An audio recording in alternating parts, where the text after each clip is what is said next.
Welcome everyone. Please turn off your cameras. Please mute yourself and stay muted unless we call on you to share. Frank is going to start the meeting by just welcoming everyone, and I don't know what else he has to share with you, but we will see. So Frank, please unmute yourself and go ahead and talk. Thanks, Pat. Can you hear me okay? Yes. Okay. First of all, I would like to welcome and thank all of you for your volunteerism again this year. Our cause is very worthwhile, and it's definitely worth continuing. My name is Frank Trimble. I'm the new state coordinator. I've been involved with the tax aid program about 6 years. Retired in 2012 from the electric utility industry. And I'm fortunate in this new assignment in that Sue Ongley has volunteered to be my assistant and also my mentor. So we're here to help. And Pat, that's pretty much all I have. Could you please turn on your camera so that everyone can get a look at you? Thank you.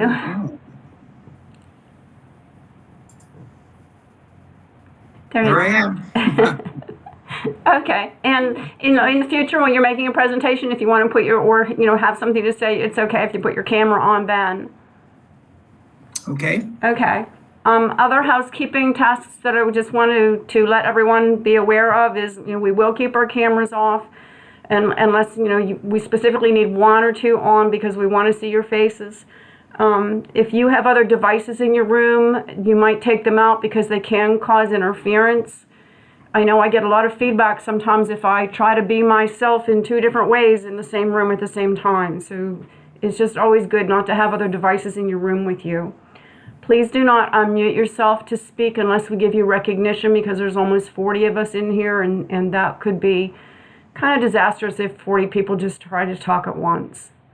So with that in mind, I am going to begin with the first presentation. Other people are still coming into the room, and we are recording right now too.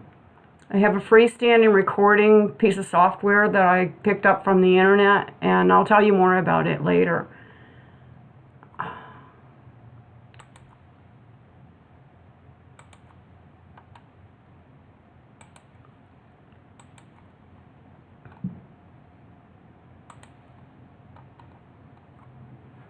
Okay, Frank, can you see my presentation now?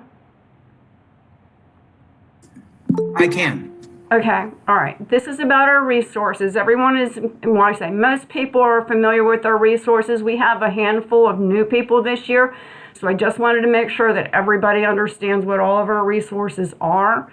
And of course, they come from 4 different places, from NTTC, National Tax Training Committee, the IRS, TaxSlayer itself provides us with some resources and tools, and then we also have Jeff Bogart's Toolbox. Anybody that's not familiar with Jeff Bogart, he is a fellow out in California that is taking a real high interest, and he has created a lot of different tools for us to use, and he's really easy to find. You just Google Jeff Bogart's Toolbox and you'll find them on the internet for free.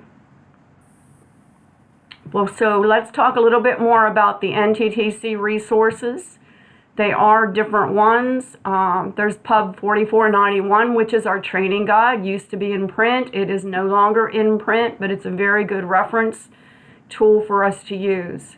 NTTC has also modified it so that it meets what our scope is and gives us more detailed information than we might have otherwise. NTTC has also modified Pub 4012, which is our volunteer resource guide. It's the one with the tabs on it that we use when we're doing actual tax preparation. And then NTTC has also created many slide banks for us to use, and they're all about tax law, and they're very good. In places where they need to, they've put in screenshots from TaxSlayer, and they keep them updated to their, I don't think the 2021 ones are out there yet, but they will be. And they have also, they're the ones that make that resource tool that we've used, the Trifold. The trifold is no longer being used. They have created a new one. It's about 8 pages long, and it can be, I think it can be ordered on the portal. Don't hold me to that. Does somebody else know? Frank, do you know? The trifold is no longer going to be available. They've developed it. It's a 6-page. Oh, I thought it was 8. Go ahead. Or maybe 8. Yeah. But the information I have is no longer available. Okay, but you don't know how we get it, whether we just download it or whether we can order it. I think we can order it on the portal. I did not see it on the portal. Okay, then it's just something that we can download, I guess. Yes. Okay, that's fine. What other resources does NTTC give us? They give us a self-study course. You may not be familiar with this. I'm actually going to give you a whole separate presentation on it in a few minutes. They give us our workbook that we use every year, a training guide for the workbook, which is available to instructors only. And we're usually told not to print that. I know I have printed it because I like to write on mine and really use it. They also give us a training handbook.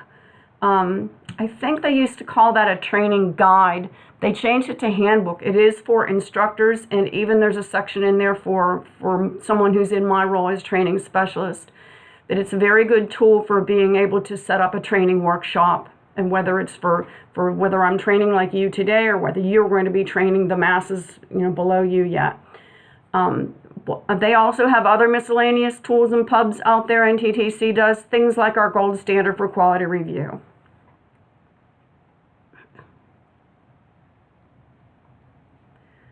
Let's take even a more detailed look at Pub 4012.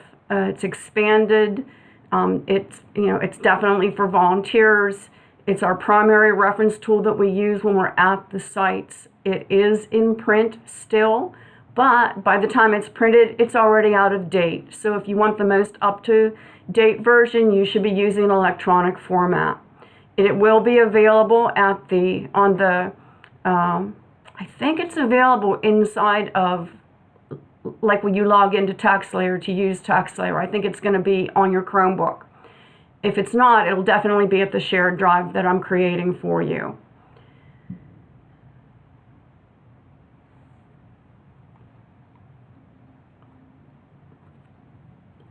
So what should you do in your work with the 4012 with your volunteers? You need to train them to use it and for it to be the go-to resource for when they are preparing taxes. I know at my site I've used it many, many times, and I'll bet you have too. They need to encourage them to use it and monitor their use and so that it just becomes a habit for them.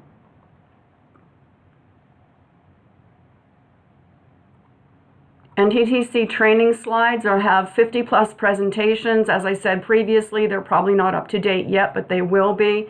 They cover core and comprehensive tax law, and that's all they are, is tax law.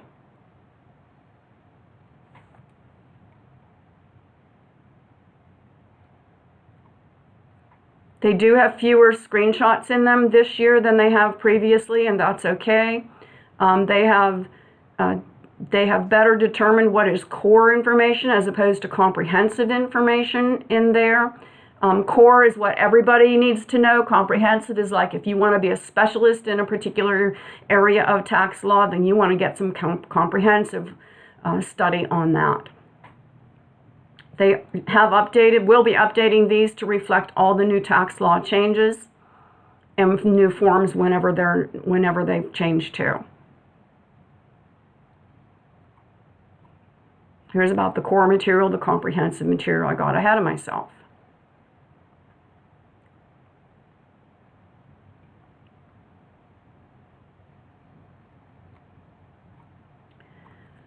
We have a portal that we can use, and that's where we can get a lot of the NTTC information. This is the website for that. We are not going to go there right now. Hopefully you did log into the portal before you came to class today.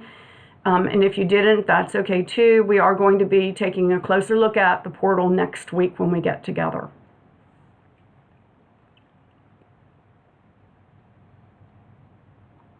So what are your challenges as an instructor? You need to be able to integrate exercises with participation in class. and target it to different levels of understanding within your audience, whether they're new volunteers or whether they're masters and have been with us for 15 or 20 years. And that's a challenge. You know, even when I've been instructor with volunteers, it's like, how do I do that? Because some are like, I can't get logged in, and others are like way ahead of you and running out even past where I am working as an instructor. You might also want to consider self-study, which I mentioned previously.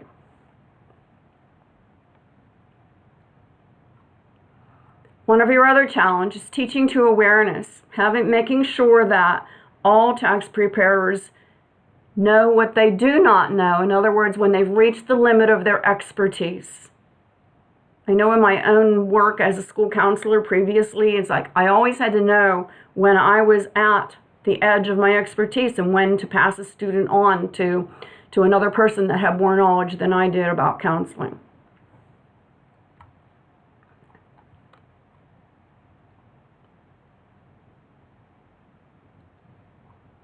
And of course, one of our biggest challenges is that we want to avoid boredom. We don't want to PowerPoint them to death.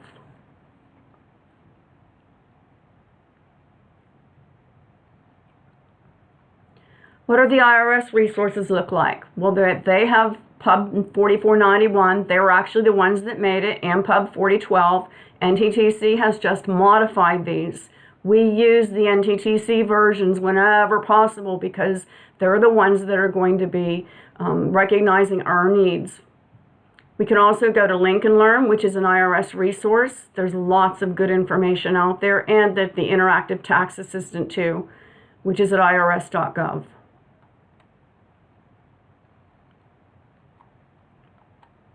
Here's what your page looks like at Link and Learn if you've never been there before. If you go to where instructor tools are, you can find all kinds of good information and the quick links to take you to some of the different lessons.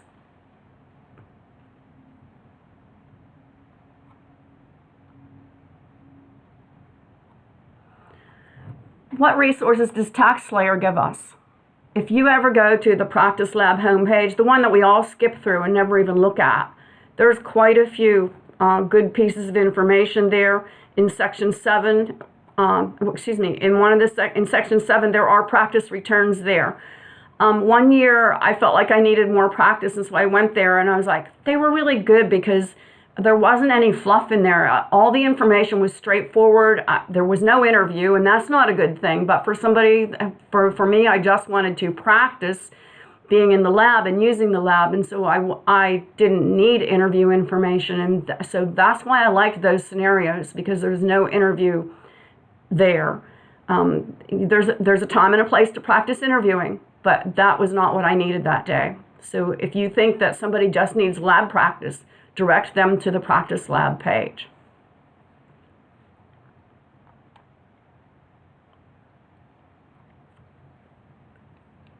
Other TaxSlayer resources that are there,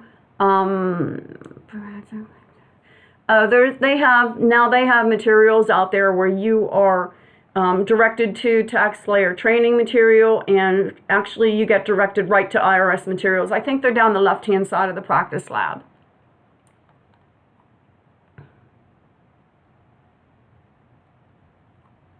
Here's Bogart's Toolbox. These are all the different things that you can find there. We particularly like the annuity calculator.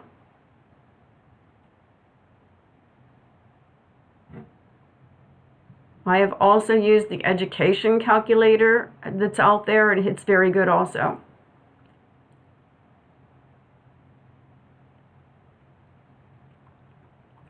So know your training materials. Train for your district and your sites. Don't train for my sites. Use what works for your volunteers, not my volunteers. And use the proper reference materials when doing your returns. Remember, Pub 4012. It's our resource guide, Pub 4012. Anybody have any questions on resource? If you have a question, type it in the chat bar.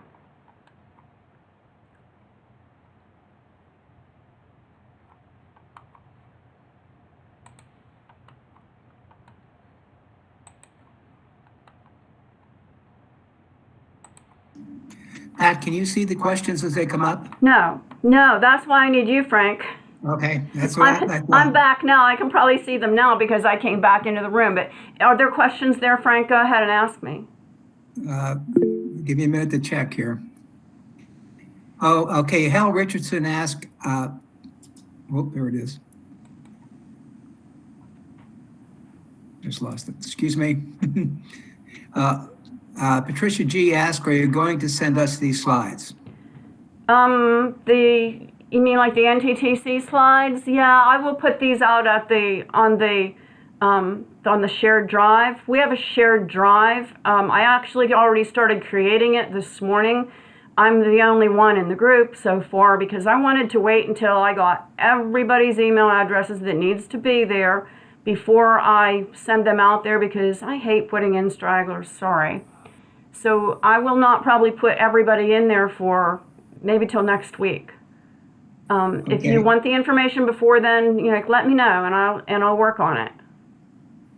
Then Hal Richardson asked, how do we find the NTTC resources? They are at the portal and you can do an individual search for whatever single item you want, or you can click on libraries and it will take you to a lot of different folders, and the red folder is where all the NTTC information is. I'm going to give you a little bit more. We're going to do that when we do the portal, which is, I forget if it's next Monday or Tuesday. We will all go out to the portal and I will show you where the information is out there. That's all I have, Pat. Okay, that's good. All right, so I am going to switch into presentation mode again, and we're going to talk more about self-study materials.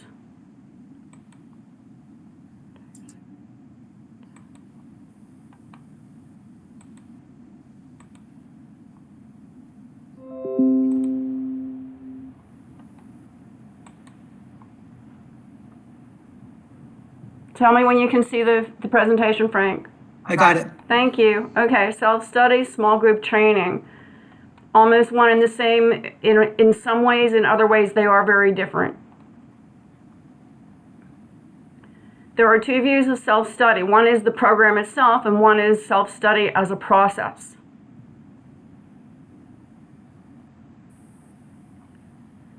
Let's take a look at what the process looks like first.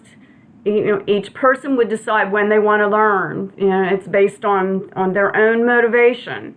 The instructor's role in that would be to just communicate expectations, suggest a learning path, review, encourage, all those other things that a mentor does. For some students and instructors, self-study may be challenging if you're not motivated, if you're not getting the encouragement you need. You probably already know if you're a self-study learner or not. Some are and some aren't. I had a volunteer last year who signed on at the very last minute, and I kept on debating, should I allow him to go through all of this or not, because he hardly had any time at all. He was so highly motivated, and so I was like, okay, you can do it. And he turned out to be one of my better volunteers at my site too. So I was very pleased that I allowed him to do that. But self-study is not for everyone. What does the typical self-study learner look like? They're curious and they like to explore in these different areas: reading, listening, viewing, observing. They like to control their own time commitments, their own learning process.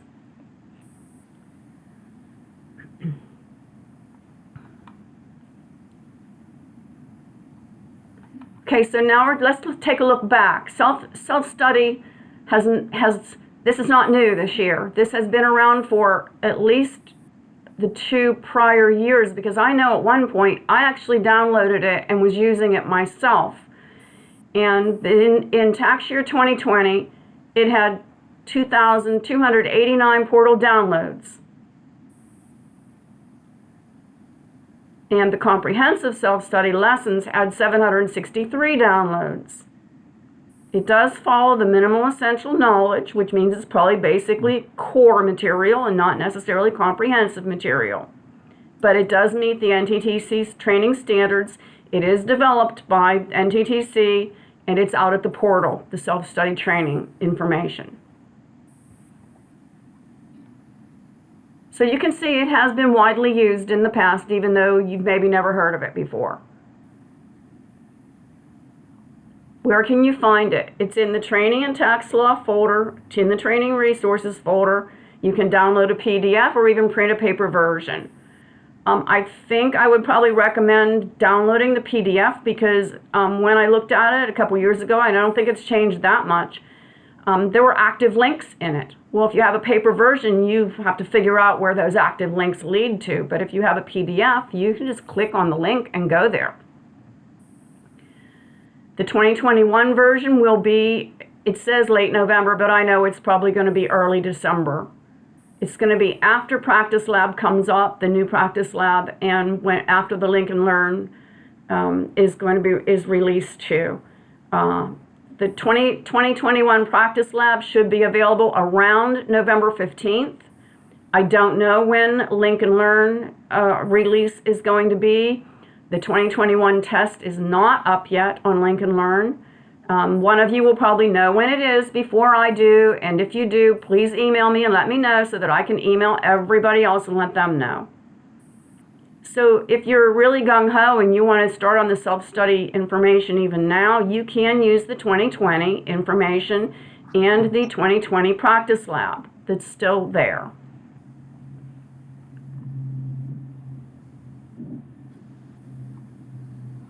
What do the lessons look like there? It's going to list some key learning objectives. It's going to direct you to Lincoln Learn skills workouts using Pub 4491. And remember, those are actually IRS materials. Pub 4491 is modified by NTTC, but the Lincoln Learn material is going to be IRS. But it's like IRS for us, not IRS for the whole world. You'll have some Practice Lab exercises, which will encourage you to use 4012. You'll have some self-evaluation. And then hopefully you would contact your mentor or instructor with questions that you would have and to update your progress with that person. If you have questions, please put it in the chat.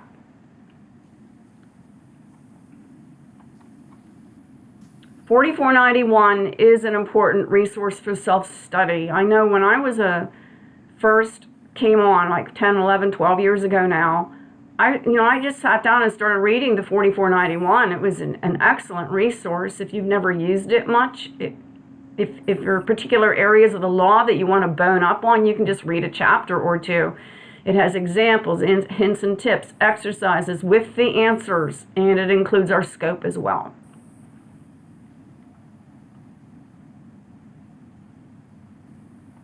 So what does classic self-study look like? The volunteer uses it. It's self-directed. So that totally means that the volunteer is controlling their own learning process, setting their own schedule, deciding how much depth they go into. And the mentor or the instructor just advises, assists, and encourages. But what does it look like in a small group training? Maybe you decide you're going to use self-study in a small group training and you have a group of 3 to 8 volunteers. Maybe it's the volunteers that are going to be at your site. And you might want to follow the key learning objectives in the lesson and facilitate the meetings as the instructor. You have to decide how many group meetings you're going to have, spreading them. I would suggest you spread them over 3 or more weeks, maybe even 6 weeks, starting sometime in December. And that you work in the lab together using a Google Meet room. Everybody on their own tab, though, using their own lab. And then you assign some work to do on their own during the week when you're not together, and then meet back up again and continue. You can even do some actual presentations in the meetings if you really needed to, or you could just assign that for homework. It's a time commitment, but I also think that there's a lot to be gained when you're working together in small groups.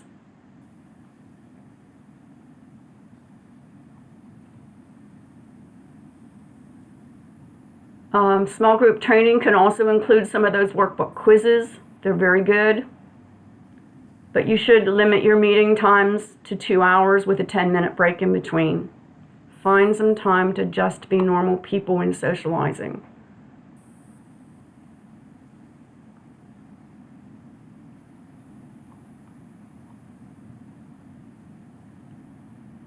You might consider a lab time where you either like maybe everybody has their own practice lab open, or maybe you just have one lab and you're demonstrating as the instructor and they can watch over your shoulder. Encourage other informal group studies.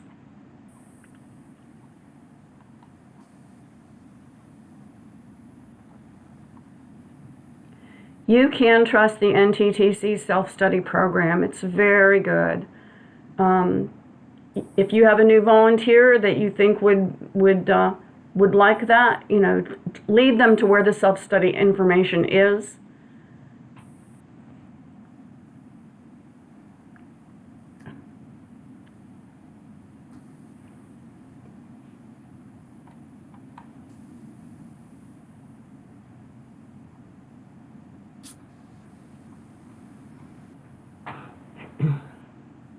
If you're doing small group, you can present with a training schedule if you want. Explain what lab time is going to look like. Don't forget that homework assignment. There's nothing wrong with homework. We're not too old for it.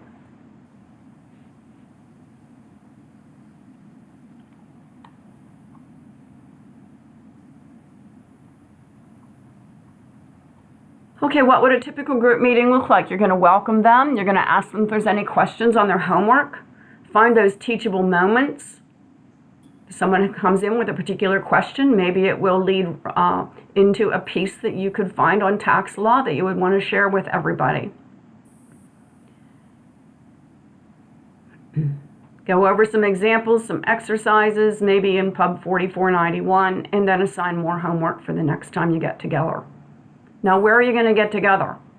Are you going to do it online, like in a Google Meet room, or are you going to do it face-to-face this year? We are allowed to have group meetings of up to 20 people face-to-face as of this moment in time. We don't know what it is going to look like a month or two from now, but that's what they're telling us now from like what's coming from above to me, and I'm sharing that with you.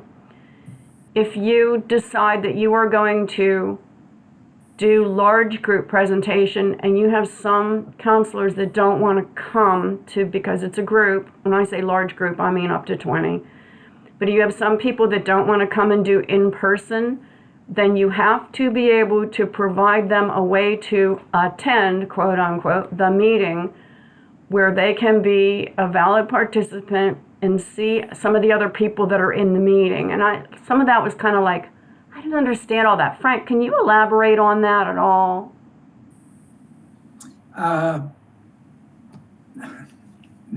No.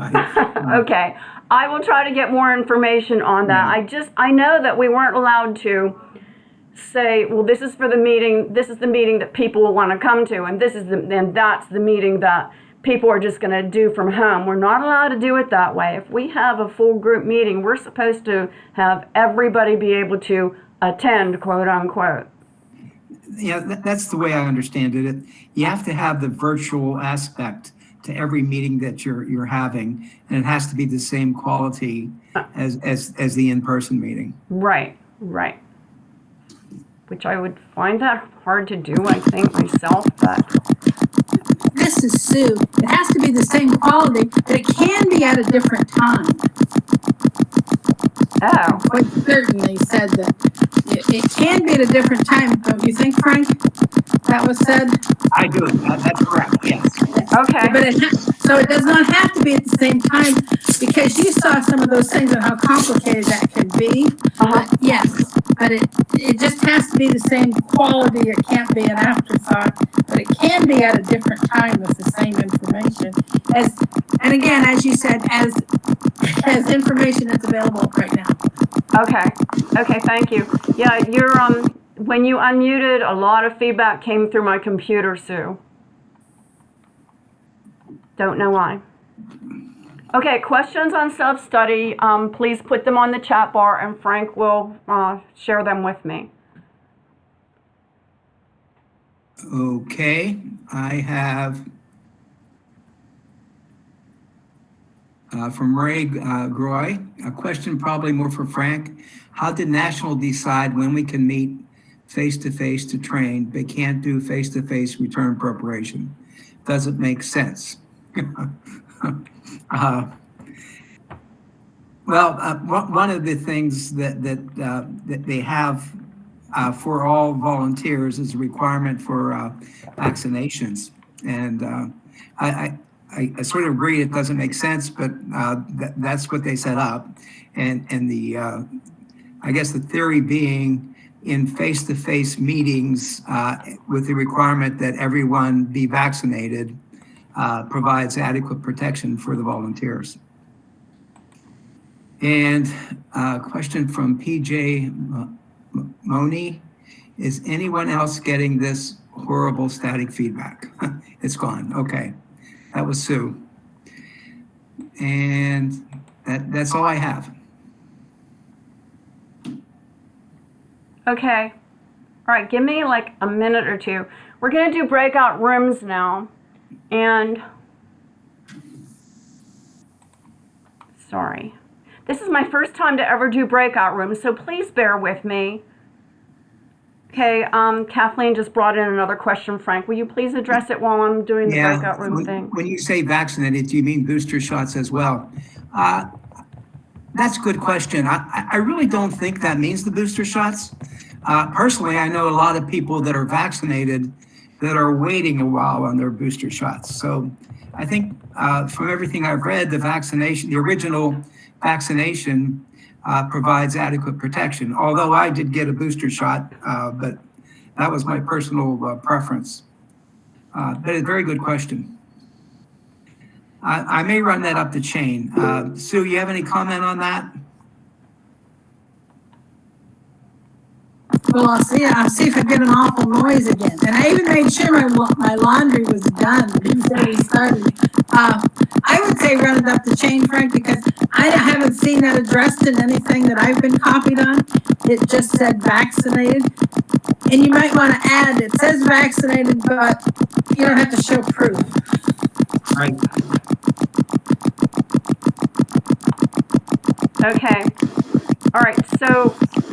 Oh, now, Frank, read that next question. Yeah, the next question is, some of us aren't old enough yet, and I would assume that's for the booster shot. And, actually I just got mine last week. So I think the boosters are coming along. I'll be surprised if the boosters become a factor in this tax season, but, okay, then. Okay. All right, okay. Go ahead. So I posted a question on the message bar there. This is what you are going to discuss when you go to your breakout room. And I am going to start to think about that while I'm finishing setting up the breakout rooms. And then you will, after I start the breakout rooms, it'll be on a 15-minute timer and you'll get a 30-second message when to come back to this room.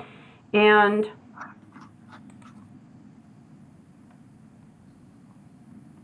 there was something else I was going to say.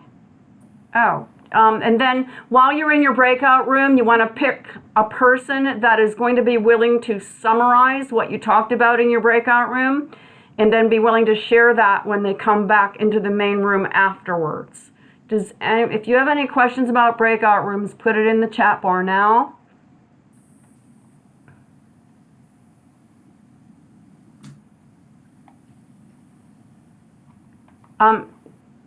Okay, I'm gonna open the rooms now, and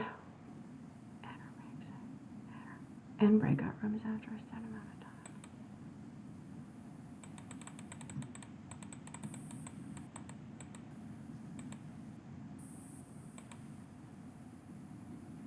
time. Okay, you should be able to see the breakout rooms now.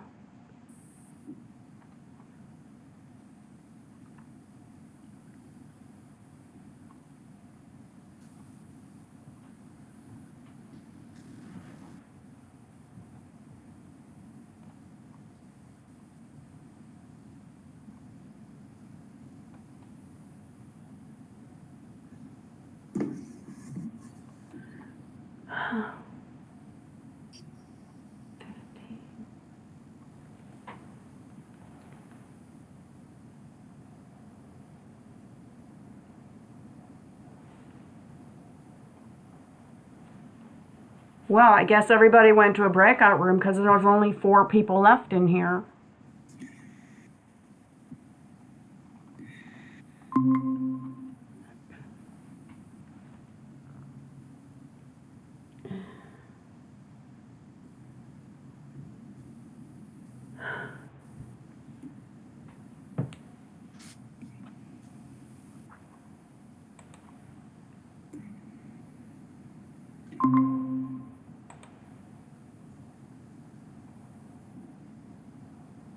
Yeah, Pat, I didn't go into the breakout room. That's okay. You know what? Have gone through my material a lot faster than I hoped to. So I'm going to look at something else that I might be able to use and just pull it up real quick. Okay. All right. So give me a chance here to look.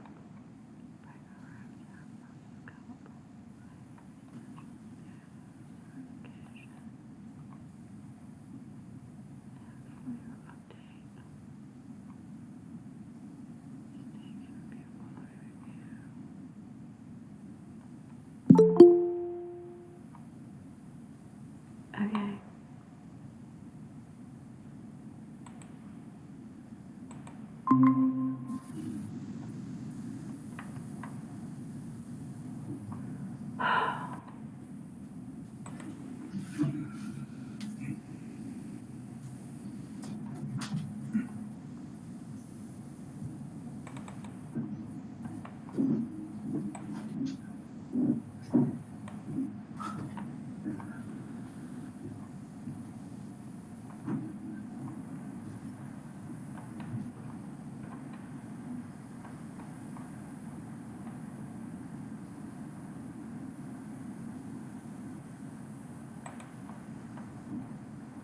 Okay, Frank, I pulled up the tax layer updates that I can show at the end of like when we're done with the breakout rooms, and I'm going to process them by collecting everybody's information and then maybe sending it out to people so that everybody can get an idea of what everybody else is going to be doing.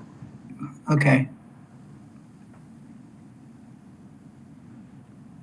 You know, Pat, just sitting here listening to watching a couple of the questions that we've gotten already, I think on my presentation, originally we already had a session on the different service models, but I wasn't going to talk about that or spend a lot of time on questions, but I think we're going to do that. I'm going to revise the presentation because, you know, I think people just still want to vent a little bit, you know? Yep. So I'm going to, I just wrote a note here. I was going to change the beginning of mine. So we at least have some questions on both COVID.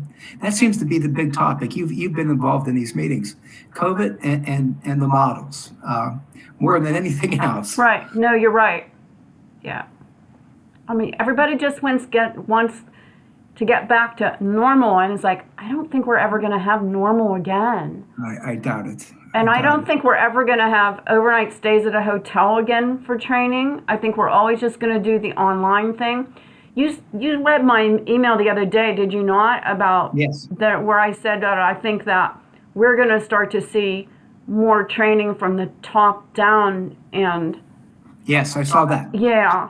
Whereas I would just give the training to some, like the minimum training to everybody, and then just say, okay, go practice getting your small study groups and go practice. Yeah. Yeah, I have Jenny invited, you know, our regional coordinator to the sessions with the DCs, and I just want her to hear those questions that we're getting. So I'm going to make sure she's available whenever we go through that question and answer session on both the service models and also COVID. Okay. Yeah, and if you want to let her know that my training is going on, you can. She has come to our trainings at times in the past. Yeah, she knows that, but I will double check with her. Okay. Yeah, she owes me a reply on my invite to attend the DCs. So okay, because I'm never supposed to contact her.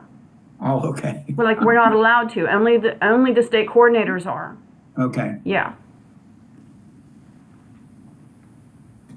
Like even when I set up like to have the meeting at the hotel and stuff like that, Sue was always the contact with Ginny. Mm-hmm.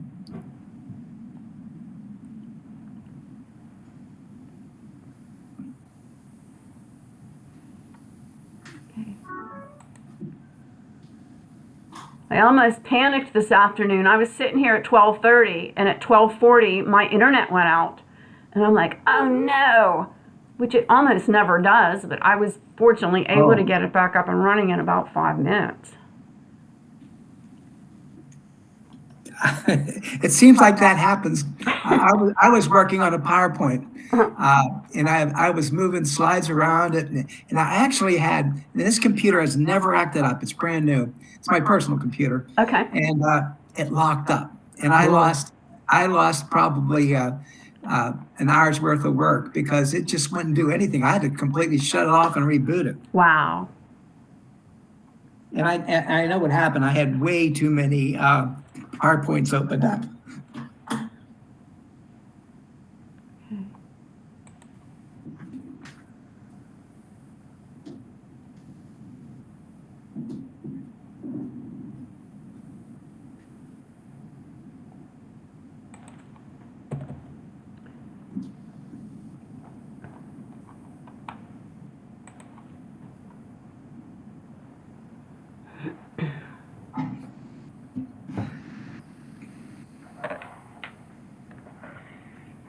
I think there's a lot of interest in the same day drop-off method this year, just from the background that I'm hearing.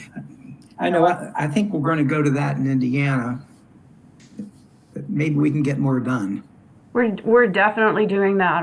When we did that other drop-off last year, that was like insane. And then when we switched to basically to same day, even though we probably weren't allowed, it was just like, life was so much easier and it just felt so much more normal, even though the taxpayer was not sitting at our station while we were preparing the return, only for the interview, and then they left, and then they would come back for the closing out. So that worked. You were happy with that method? Oh my gosh, absolutely, yeah. And we actually, I don't think any of our taxpayers left the grounds in their car. They maybe went and sat in their car or just went outside and walked because the weather was getting nicer by then. Yeah. So that we could easily contact them if we needed to. Interesting. But they, we asked them to please step away from our station when we went to begin the preparation, and they did. Sometimes they were in the same room with us, but we were in a really big room. Then we also had a hallway with chairs so that they could step out if they wanted to. Okay.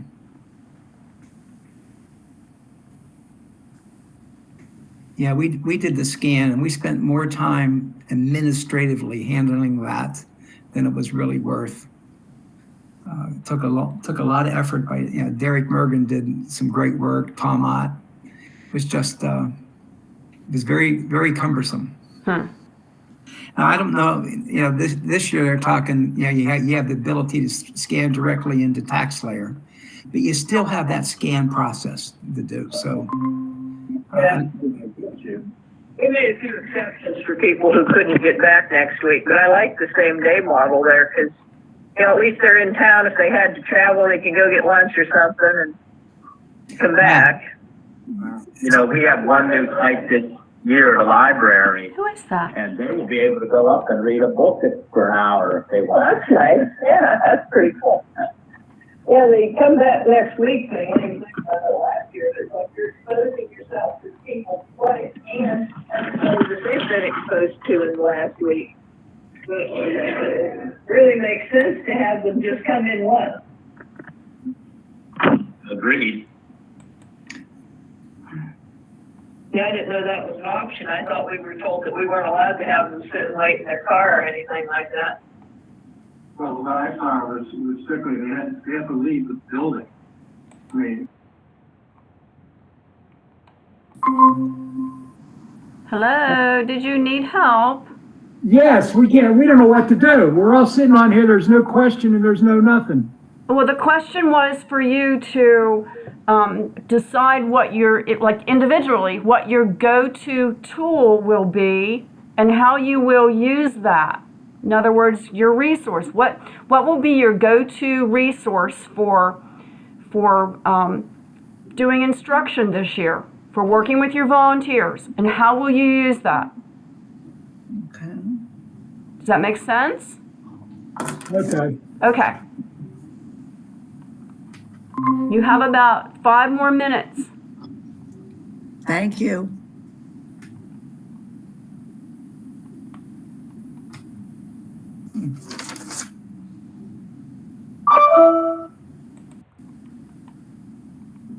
We're gonna have in-class training for us over here in Pittsburgh. I don't know where you guys are, but in Lower Borough, we're having in-class training. I'm from Clearfield County, and our primary will be in-class training unless something changes. Yeah, we're gonna do the slides in the up on the wall and kind of go through. That's how we've always done it until the pandemic hit. Right. Now, last year we had the virtual training, and Yeah.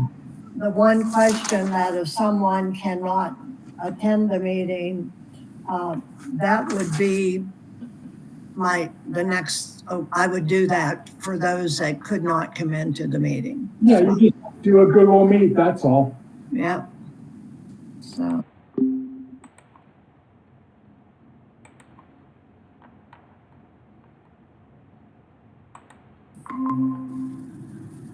That may be an issue. We don't know yet. We haven't really told our people yet. If they're not on the portal looking at, psychic requirements, that's, there's so much information on the portal, it gets crazy. Yeah, you can get lost in there. Yes.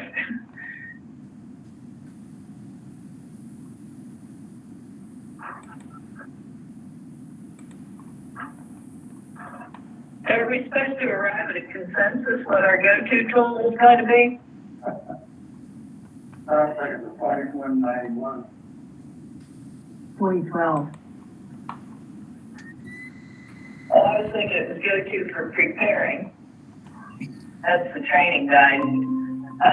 Let me be the 512. Yeah, okay, let's go with that.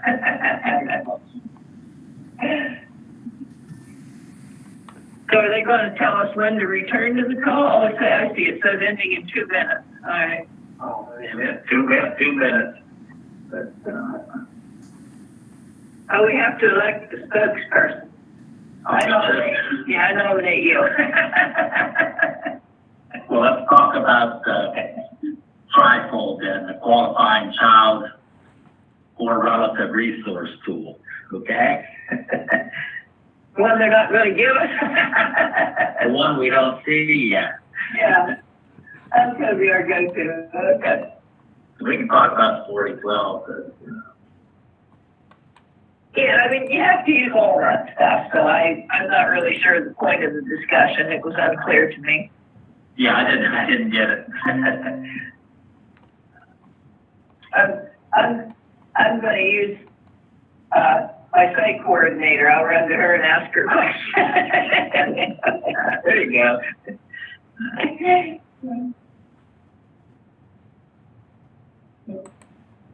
Oh, we have 1 minute. We gotta get back. Everybody see how to get there? Yeah, it says return to main call up there in that window, so I guess we have to click on that. I don't.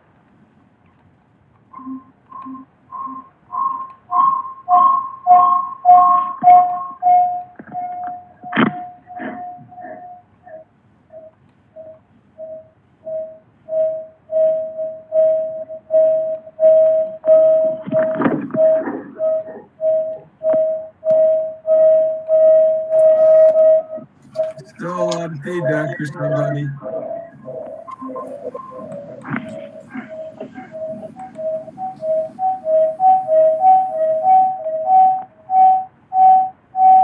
Whoever has phone number that has the area code of 570, please mute. You're creating a lot of feedback. Please mute your mics. This is awful.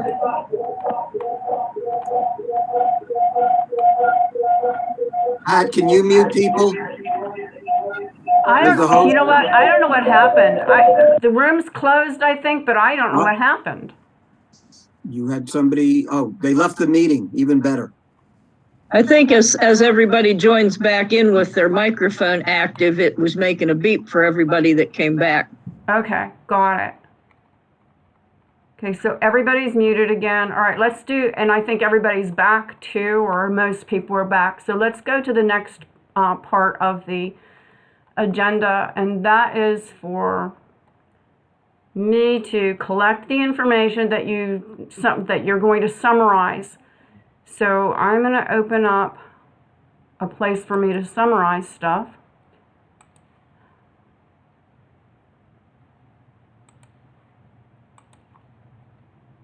What will be your go-to tool and how will you use it for instruction? And there did not need to be a consensus, but it should have been some sort of a resource tool that you will be using for instruction when you're back at your own district. So let's hear from room 1 first.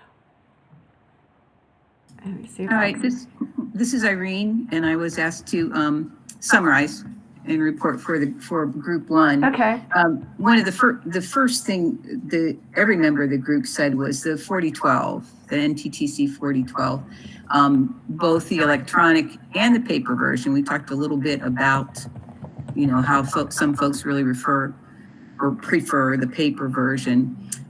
But how it's used, how we can use it in training is in particular when we're working on tax returns in the workbook situation to make reference and practice the use of that in addressing the requirements of the return, what's required in the return. So really kind of using it in a, embedding its use in training on using return or on preparing returns. No one has said that they've used the organized self-study program or the self-study program as it's organized with NTTC, but are certainly interested in that. One of our members said that she has a list that she has used in training, a list of the basic required skills that every tax counselor should have. She doesn't know the source. She said it was 1 page, and we were wondering if any other participants on the meeting might know the source of that. And she thinks she got it from the portal. She's not sure, but found it to be really, really useful, and we're all interested in that piece. And let me see. Certainly, workbook exercises. Again, the returns that we prepare in using the practice lab. And it's very helpful.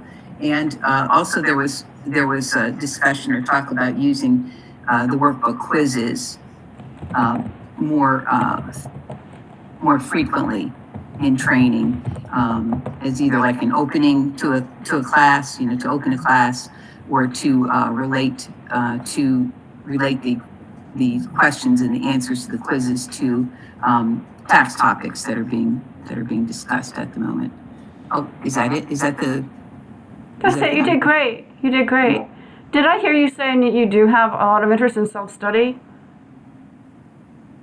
I know we said that we had our folks are interested in the notion of self-study, yes, Okay. but have not used the organized program. Okay. All right. Yeah, I couldn't tell when I did my presentation, I don't know if the group picked up on this is something that I'm probably really, really going to lean toward myself this year or not, but I definitely am.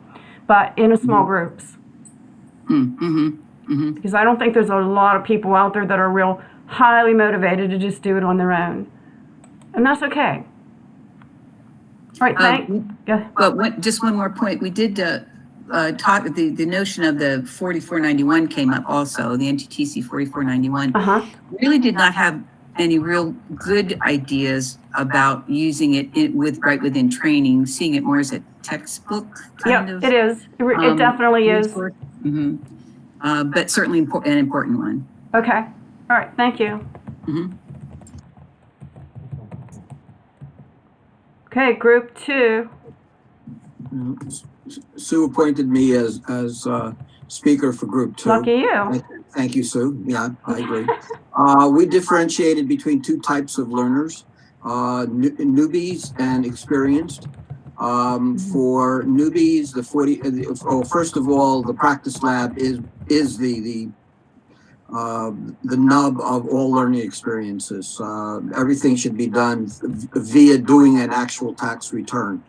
But that being said, for newbies, prospects, people who have absolutely no background in taxes, the 4491 is a preferred way to go because it is a textbook. It does go into the detail. It does discuss all the various aspects of the tax code, which may be overwhelming, but is necessary for a new person to at least be familiar with.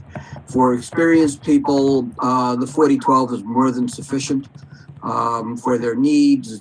It's simply a question of remembering what we all forgot from last April, because we all decided on April 16th to forget everything, or at least some of us. At least I did. I won't speak for anyone else. And no one in our group has ever used self-study. But I do think there was one person last year who tried it, but I don't know, because we ended up not using any of our prospects from last year. I don't know what the ultimate result was of them. And I agree that quizzes are necessary. And that's all for group 2. Thank you. Who is in room 3? Will you please summarize what you discussed? Well, a lot of us haven't decided yet as far as the training because they haven't got their locations set up yet agreeable to have these meetings. But in our group, ours is set up for December 6th. We're probably going to do very similar to what we've done in the past with the slides, presentations that we go through, supplemented with the practice lab. And then we always refer to the books as the other books that were mentioned above. When we get stuck or when someone gets lost, we can show them where it is in the books and how to use the 2 books. Those are the main things, and then, get it set up so we can do virtually, because rarely do we have more than 20 people. But if everybody did show up, we could have more than 20. So we'll have to figure out how to do it virtually using the Google Meet or one of the other options, Zoom meeting. Thank you. Okay. Room number 4? Hi, Pat. I think I'm elected by default to do this. And I don't want to go over what everybody else already said, but we would add the Bogart tools and that new TaxSlayer qualifying child or relative resource tool. And I just downloaded that from the portal. It does not look like it can be ordered at this point in time. So it looks like we may be doing some printing with that or getting people very comfortable with seeing it on a screen. Okay, that sounds good. Thanks. Okay, thank you. Okay. Room number 5?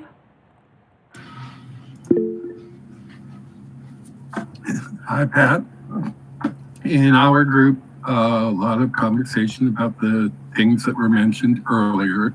One sidebar that we had in the conversation was talking about virtual training and the technique of using multiple tabs in Chrome to jump back and forth, say, between the practice lab and the resource tools like the 4012 or the 4491.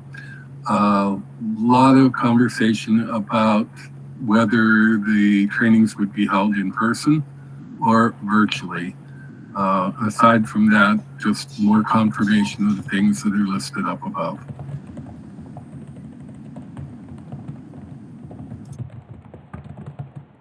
Yeah, I think there's going to be an ongoing conversation about in-person or virtual, and in the end, we may do some of each. Like the small groups, it's not that hard to find a space for 4 or 5 people to get together face to face if they all want to. If they don't, then we're probably better off just doing that 4 or 5 small group virtually, which is really easy to do. I'm sure that some of you probably are not yet comfortable with creating your own meeting room, but I could help you with that, because setting up the room is pretty simple. Yeah, we can work on that. Thank you for your input. Okay, room number 6. We didn't really pick anybody, I guess. So the one thing I noticed we came up with or discussed is pretty much what's been said, except we also did, since we were doing it virtual on Google Meet last year, if people have been working on workbook problems and ran into trouble, we might say, well, at 10 o'clock, we're going to work on the Benson one. If you need help with another one, we'll do that at 10:30. That way people weren't sitting there for one that they didn't have any trouble with. Okay. And they could come in with one that they were running into problems with or had questions about. Oh, I like that. I like that idea a lot. Okay, let me see if I can put that on here. So, we call those office hours, where you just open your office, but you're talking about office hours for a specific need. Yeah, we had an open time for it, and then, a couple people said, well, I was working on this one, I had questions, so we just kind of like, okay, the ones that need help with this will tune in at 10, but if you don't need help with that one, why don't you tune in at 10:30? That way they could leave and come back or whatever. I really do like that idea. Thank you for sharing. And this, whereas maybe some of you are sitting there going like, what's the point of this exercise? You know what? The point is maybe you're hearing something that you think you can really use, like the idea that I just heard there myself. I was like, I love that idea. Okay. Anything else, room 6?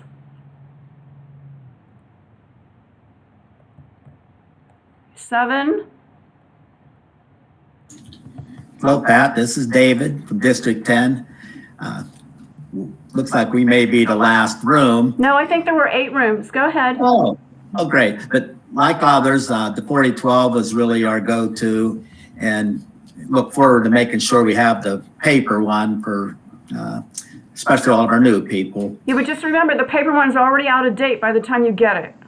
I know. Okay, but it's still a good resource. Yeah. Yeah. Mm-hmm. And then the trifold, that was such a good tool to use and fairly easy because it's one of the first steps opening the return up, for the filing status and for the qualifying child and qualifying relative. So we have to wait and see what it's going to look like and whether it's printed, if we're going to have 8 pages or what, but I hope it's easy to use and will help us make decisions for the taxpayer. So I guess that's where we're at, hoping the trifold replacement works great. Okay. Thank you. Anything else? That's about it. Okay, room 8.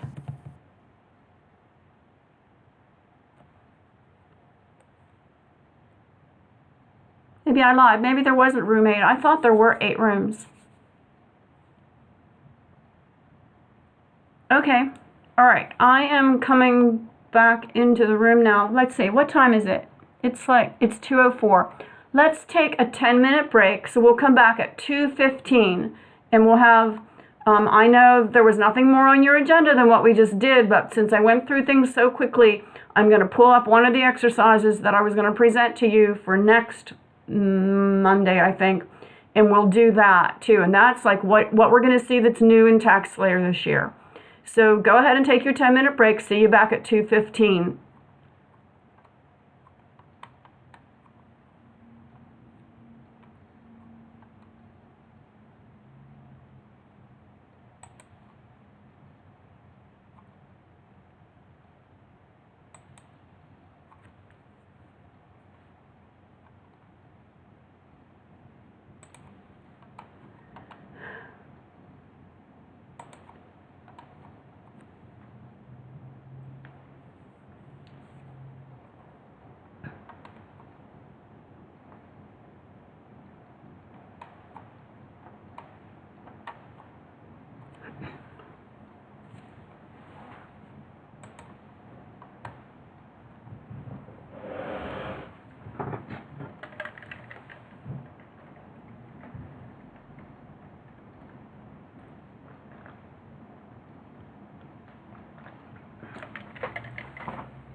Patricia, Yes, what was the replacement thing for the trifold? What was the name of that? that doesn't have a name.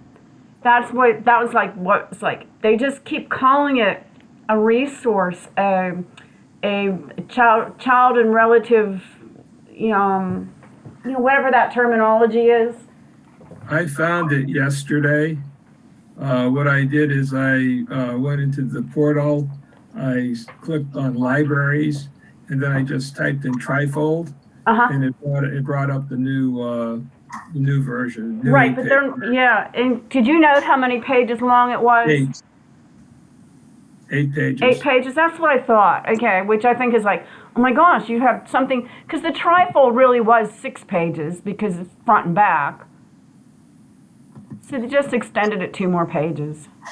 I just downloaded it. I went into the red folder training. I went into tax preparation tools, and it's under qualifying child or relative resources. Okay. The name of it. It's the only thing in that particular thing. But now I see Trish just did something that said it's a D, not 19929.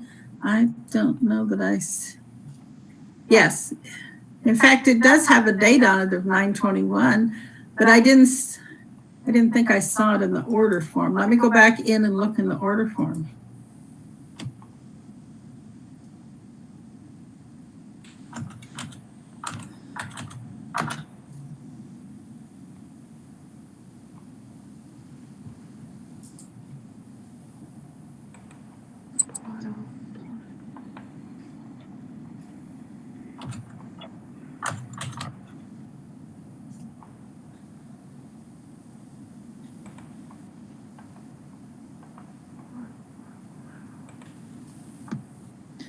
You can order the 19929, but I'm going to bring it up and see. But it looks like the old trifold was 6 pages. Well, yeah, what you can still order the old trifold. It has the same number as the qualifying child or relative, but it has the 6 pages, and it refers you back to page 1, and the new one tells you there's additional information requirements on pages 5 and 6. Which there is. So yes, you could still order the old one, but obviously you don't want to use something that's been replaced, I wouldn't think. So I'm surprised you can still order it. Hey, Pat, I had one question from Patricia G. She said we need instructions on using the Google Classroom. Yeah, I saw that on there. I thought I would address that when we got back together again.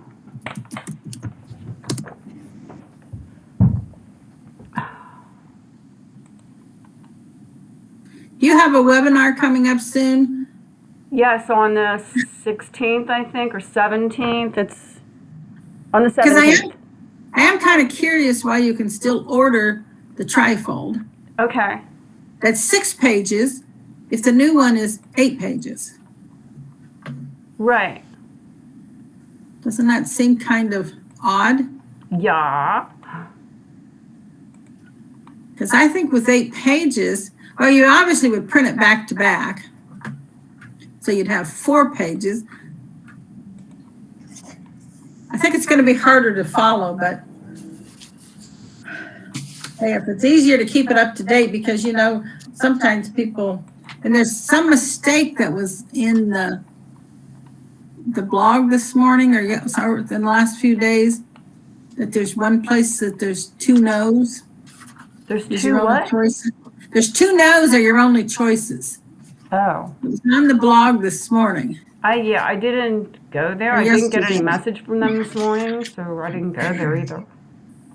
That was on, I'll go look and see I'm on my Chromebook. I'll go look on my home computer, on my desktop, and see what it said. Since we're in the ephemeral mode, I can't get my personal email on this. Well, I could, but I don't feel like doing it and having to redo it every time I log in. I'll see what it says.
Do you have the reference tool? The new one? Yes. No. They just mentioned it, they just talked about it one day. They said that I don't think there were any changes in it, but they said they made some of their places more generic so that it wouldn't have to be updated as often, which I didn't understand that. They just said that. Yeah. Well, this one, I just see, the thing that came in this morning, that I saw this morning, says on chart 1, box 7 has 2 no's that take you 2 different places.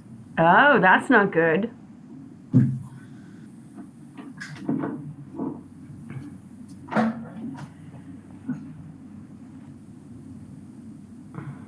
Well, except actually, you don't have it up. The one no says it's not your qualifying child. The other no asks if the child was permanently and totally disabled.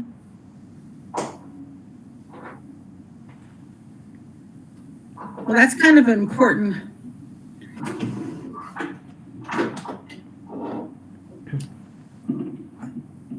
Actually, I think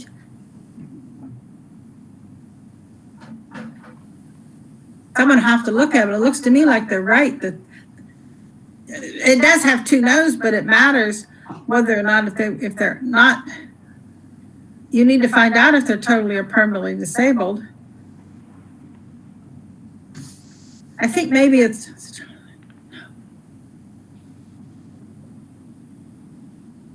both no's lead to the same thing. There probably is an extra no in there, but it's gonna end up being the answer. Right. That it's not your qualifying child. Mm-hmm. There's just an extra no there, but I'm sure someone will fix that pretty promptly. I think so too. Maybe they will be bringing that up on Wednesday. I think I got an invitation to the meeting, but I didn't look at it yet because it's still like a week and a half away, and it's like, Yeah. I didn't need to bog my mind down with what's going on that far ahead. Not this time of year. Yeah, but it looks like the top no in box 7 that probably shouldn't be there. The no should go to the permanently disabled and then go to the no. It looks like there is an extra no in there. For what I'm thinking right now as I'm looking at the screen. Okay. All right. You can look.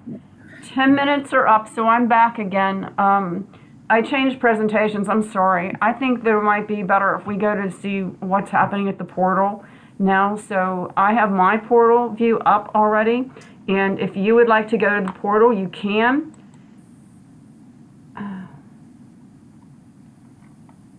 There's a link for it in your message box over at the right. You can just click on it and it will open another tab on your computer.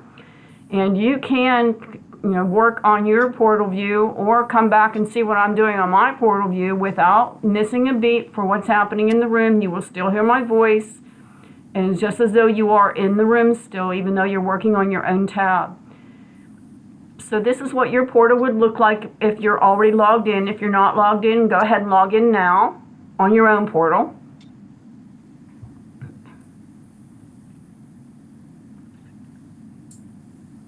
And while you're doing that, I'm going to address a question that Trish had a few minutes prior before we went on break. She said that we need instruction in using Google Classroom. And Trish, can you unmic yourself and tell me how you think that Google Classroom can help you? Like, what does that have that Google Meet and forms and polls and things like that don't have? Super. Pat, I have no idea. That's why I'm asking. Okay, because when I asked I think I asked my daughter-in-law if Google Classroom is something that I wanted to use in tax training, and she's an educator and she does use Google Classroom, and she said she didn't think I probably needed that. And I've been like kind of swimming at just learning things like breakout rooms, and you're going to see that I've learned forms when we get together next week, which I have to teach myself between now and the next week. But I think if you do forms, you're probably doing really well. The other thing that, like, you can do a poll, or like they did a poll the other day with us at my training that I was getting, and there said instead of creating a poll, they just said, if you got your workbook in the mail already, raise your hand. So all these people clicked on their screen to raise their hand, and we got a real accurate count of how many people had a workbook at home right now. And so the real polls can be that simple. I guess there are other things you can do with Google Classroom, like quizzes, things like that, but you could create a quiz with Google Forms, I think. And doing Google Forms, I had a training on it, but I didn't actually try it myself yet. Does that help you, or do you really want some instruction on using Google Classroom?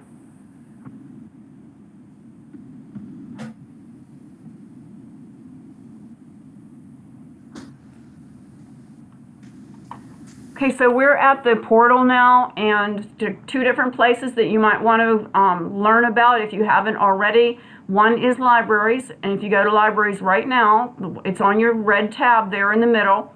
I may have more tabs than you, I don't know, and that's okay, but you should have one that says libraries, and you can click on it.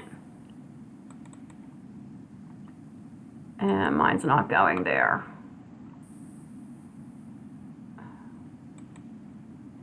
Why didn't mine work?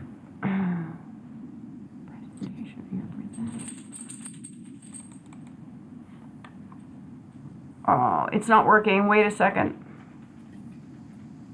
You might have been on there long enough, Pat, that it kind of deactivated you. You think? You think I'm logged out? Sometimes it does and you don't know it. Okay. But I never, mine never logs me out. Oh, okay. So Mine does. I don't know.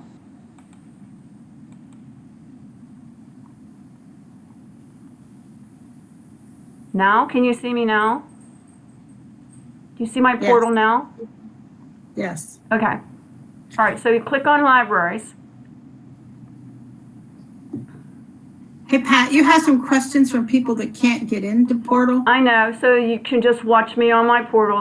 There's nothing more I can do. I actually, I already had an email from somebody else saying today that he was getting error messages, and I'm gonna have to create a ticket for him, I think. Because he can't even get logged into the portal, and yet he was last year. Do you have a better suggestion, Sue? No, this was just someone, she said she got kicked out of the meeting, and then someone just answered and opened a second window. You actually can open another tab. Yeah. You know, it'll let you in, because if you're right, if you try to go to portal, we lose you, but if you open another tab and get in. Also, try a different browser. Well, yeah, but I think if you clicked on the link that I put there, that it wouldn't have kicked you out of the room. It should have automatically opened another tab. Because I tried it on my computer yesterday, and that's the way it worked. All right. Anyways, I'm gonna go ahead forward with this now. When you click on libraries, you see all these folders at the bottom. If you don't like the folder view, you can go over here to the right on this little, and it'll give you the tile view. That's where I am now. I want to change it to the table view. And then it just gives me all the folders now, and they're probably in alphabetical order. And every time you come here clicking on libraries, it automatically takes you to the tile view. If you like the other view better, then you have to come to the right to find it. Everything that you could possibly need is probably in the red folder, Tax Aid, Training and Tax Law. Within there are a lot of other folders. So you want to go into there and figure out which it is that is going to be most helpful for you, probably training resources. So if you click on there, you can find a lot of different things here. Training materials, there's the self-study information on the left. Training slides are on the center, on the middle. And, other things are here too. Modified 4491 is there. The 4012, sometimes I can't always find things that easily. But everything is in here. Here's that training handbook that I was talking about earlier today, which is a nice resource for setting up workshops. And if I want to leave here, I don't want to go up to the corner and hit my back button, because if I do, I'm going to come to my home page again, but I just want to go back up one level, so I'm just going to come here to where it says Tax Aid Training and Tax Law and just click on it, and it'll take me back up one level. Now, if you want to know what's actually in this folder here, you can come to where it says Table of Contents and click on that, and it'll tell you where everything is. There's a catalog of materials there, and there's a nice change log. Whereas we can't follow a document inside the portal, they have a change log inside of this folder, and it tells you every time that they've updated anything. Right. Any questions on this information?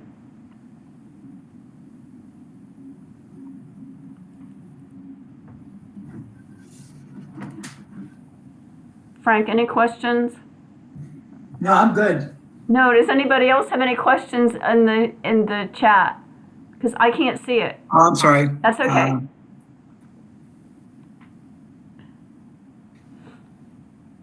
Albert, just send open this open window. Pat, Yeah, Trish. can we arrange for me to share my screen to show a quick page that I have from my presentation coming up about this cash problem? Okay. Let me go out. You know how to share, right? Look, it's been a year. Okay, I understand. I did that for myself yesterday. Okay, I have stopped sharing now, so you go ahead and click on sharing. I'm gonna present a tab, right? Yes, if that's where it is, and then that's all I ever do, because I can't figure out how to do it any differently. Okay, let's try this. Okay, do you see a portal login problems not so secret solution? Yes. All right. I kind of anticipated this question because several other people have asked me, and this is an issue that I'm dealing with constantly as well. You go to log into the portal and you put in your information, and instead of it taking you where you want to go, you get this miserable little page that there's a screenshot of that says, you know, it's very small here, error message, blah, blah, blah. The solution to get around this is to open another window going to the portal. If you click on it, it should take you right into the portal itself. There's a problem somewhere with cookies persisting in your session or on your computer. So just go into a second window and it should let you into the portal. When you leave the portal every time, try to remember that you need to log out. Don't just close it. Now, one of the things that is another issue that we're going to have when people are doing those learning management system classes, you're going to find that it takes longer time to do those than you are allowed to be in the portal. So this will come up for the next time that you try to get in. Just go through this and then close that extra window that has the error message and be sure you log out, and that should clean it up. The only time I've seen that this didn't work for somebody, they were actually using a bad link to get into the portal. So that's another issue too. Make sure you aren't using a link from a prior time. They've slightly changed the address and the link to get into the portal. So any questions on that? You know, we'll go over it 2 or 3 different times, but I've had this work every time I needed it to get back into the portal. Okay. I'm not sure I got all that, but you're telling me is I don't need to create a ticket, that I can give this information or Do not create a ticket for this problem. Just open a new window. Okay. And then you should be able to resolve it with signing out, closing the one that has the error message and signing out when you are done your session. Okay, so when you say open a new window, you mean like open a new tab, right? Right. Okay, Click so on the plus sign. do you close the old tab first, or do you just? No, Okay. no. I got it. I will get that information back to the person that I've been working with. Okay. Yeah, thanks. All right. Yes, this is going to be one of those things that's going to be an ongoing issue for everyone. So we might as well just learn how to solve it right now. Okay. Does Patricia, anyone have thank a you. I had the question? problem earlier today and I solved it the same way, so. What you're saying Exactly. is correct.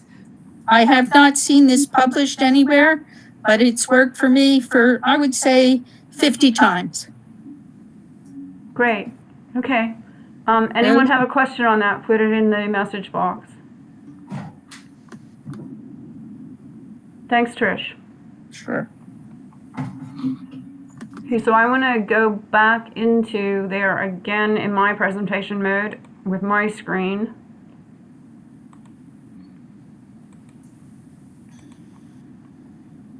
And this time I do want to go back to the home page, so I'm just going to click on home. I could also click on back and it will take me there.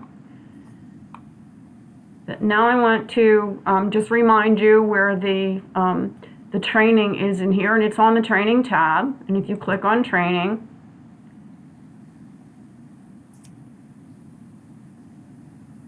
you will see a lot of information that's there from last year still. They didn't wipe anything out. And in some ways it was like, well, was there anything new here? And I had to look all through it, and I found it, and it's like, oh, okay. It says TY 2021 on all of the new information. And some of it is here, and some of it is when you click on, I think it's content library. Yeah, here's the other piece of information that you're going to need in here.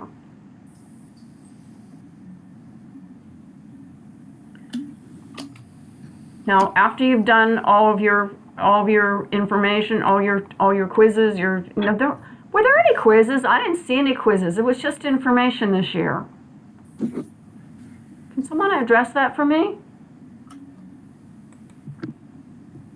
Some of it was interactive, though. It had, right, but there weren't any specific, you got to answer these questions to finish this. I mean, like, not like a quiz. Right.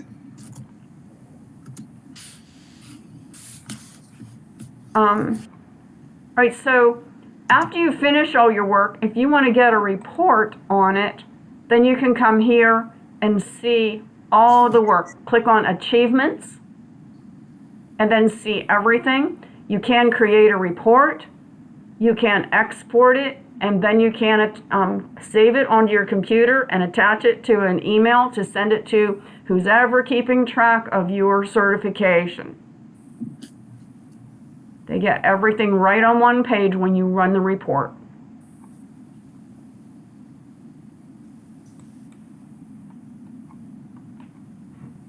Right, questions on that?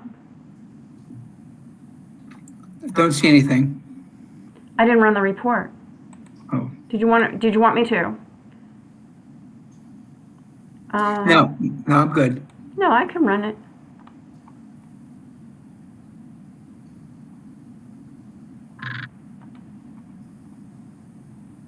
I don't know if it ran or not. Sometimes I get confused when I come in here to run the reports.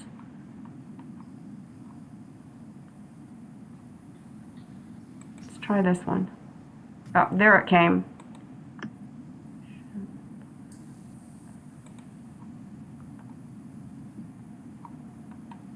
Here it is, and then I probably could have gotten it a different way, but you probably can't see it now.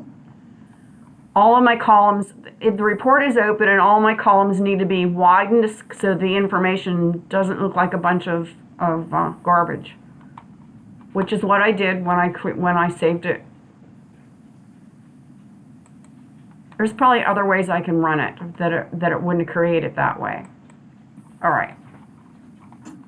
Later next week, I will be going over which of these pieces of learning have to be done by which people.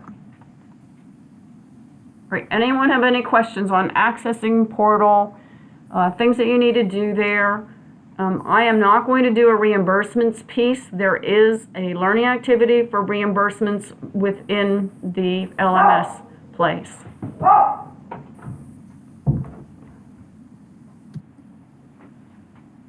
Any questions, Frank, in the chat bar?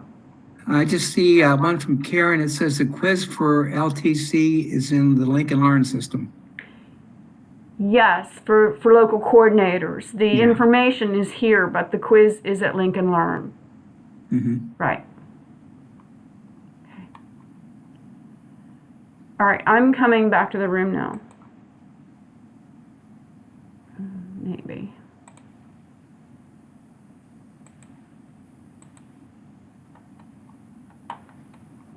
All right, raise your hand if you got your workbook.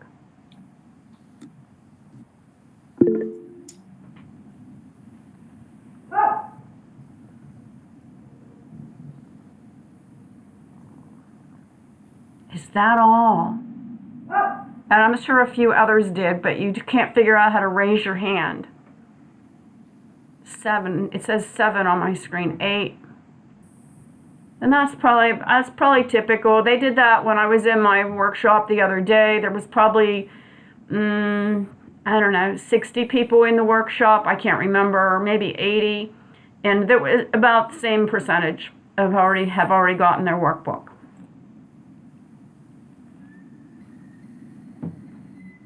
I don't think you're going to find that workbooks are too different this year. I mean, they're pretty much the same format and the same types of exercises that they have been in previous years.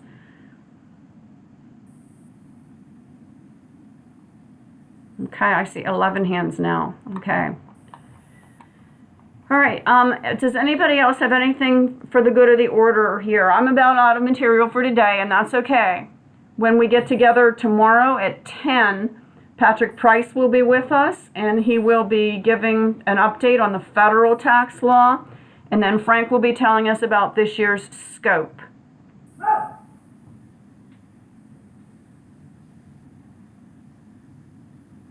Does anyone else have anything they want to say?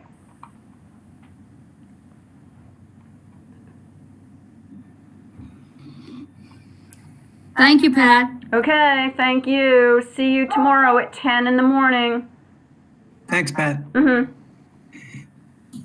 Yeah, thanks, Pat. You're welcome. Thanks, Pat. Thank you, Patricia. Thanks, Pat. Thanks, Pat. Thank you, Pat. Good job with the breakout rooms. Is it the same length tomorrow? It's the same link tomorrow. Thank you.